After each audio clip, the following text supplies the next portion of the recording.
ఇవాళ మా వాడు పొద్దున్నే ఫోన్ చేసి ఇవాళ ఏంటో గుర్తులేదా అన్నాడండి. ఇవాళ ఏంట్రా అంటే అయ్యి బాబు ఇవాళ శనివారం రా పాపా అన్నాడండి. అమ్మని ఏమో మర్చిపోయినరా ఇవాళ గుడికి వెళ్ళాలి కదరా వెంకటేశ్వర స్వామి గుడి, కానీ ఇంక రెడీ అయిపోయి వెంకటేశ్వర స్వామి గుడికి అయితే వెళ్ళిపోతున్నామండి. వెంకటేశ్వర స్వామి ఏమో కానీ వరుణ్ దేవుడు అయితే దర్శనం ఇచ్చాడండి. ఇంక హెల్మెట్ అని ఒక తుండు తీసుకుని అయితే బయలుదేరిపోయానండి గుడికి. ఈ గుడి ఎక్కడో కదండి మన కుంచినపల్లి అండి బాబు. ఎవరికైనా తెలుసుంటే ఒక కామెంట్ చేయండి. ఎలాగైతే తడుచుకుంటూ గుడి దగ్గరికి అయితే వెళ్ళిపోయానండి.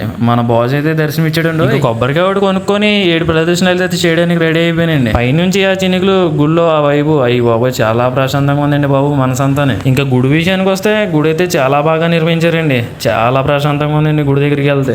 మా వాడైతే ఇలాగ అంటున్నాడండి, యారా నువ్వు గుడికి దేవుడి కోసం వస్తున్నావు నిజంగా, లేకపోతే ఏమైనా దేవత కోసం వస్తున్నావు? అచ్చచ్చా దేవుడి గుళ్ళు అలాంటి మాటలు మాట్లాడుతున్నాయంట్రా, దేవుడిని చూడడానికి వస్తున్నాను రా బాబు. అలాగైతే పర్లేదులే. మీరు కూడా వెంకటేశ్వర స్వామి దర్శనం అయితే తీసేసుకుంటే చిన్న వీడియో క్లిప్ అయితే తీసానండి బాబు మీకోసం. ఇంకా లోపలికి వెళ్ళి దర్శనం అయితే కంప్లీట్ అయిపోయిందండి. బయటకు అయితే వచ్చాను. అక్కడైతే ప్రసాదం పెడుతుందండి మా వాడైతే. పొద్దున్న టిఫిన్ చేయలే బా, కొంచెం ఎక్కువ తింటానే.